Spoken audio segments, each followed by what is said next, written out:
So in this video, I want to share one of my all-time favorite quotes. And it's not by some fantastic author. It's not by somebody who typically you would like, oh yeah, that's a great quote.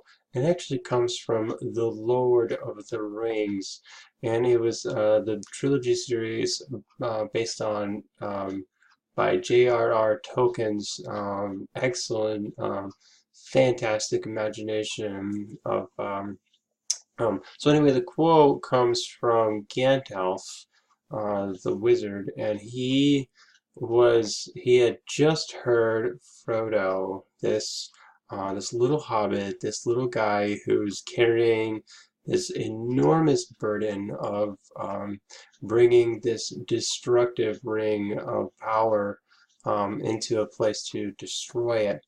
And he says, Frodo says that I wish the ring had never come to me, and I wish that none of this had ever happened.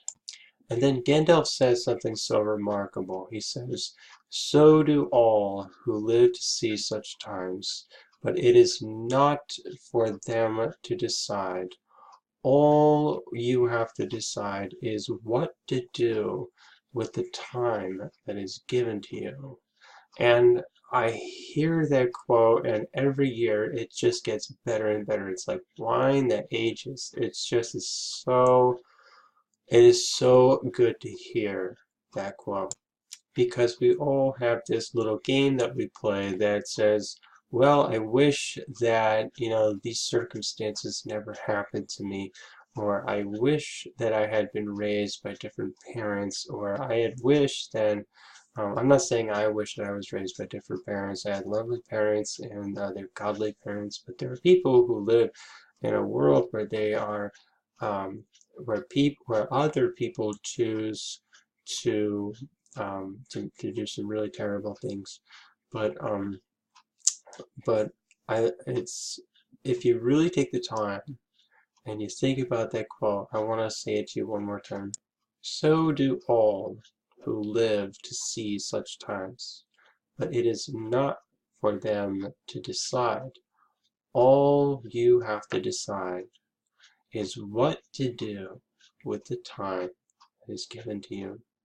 And my friends, I hope that you are inspired by that quote as I am. And I get goosebumps when I think about it, and I get really excited because when you truly think about those moments in time when you have the power to make a decision that's going to affect somebody else's life, or change the destiny of your own, that's when things get really interesting. And I really hope I accidentally hit the button to cut myself off. I cut your own head off. So um, that's another great quote, Monty Python. All right, so share your favorite quote in the comments below, and I'd love to see them. I'd love to read them, and I'd love to interact with you and your favorite quote. Take care.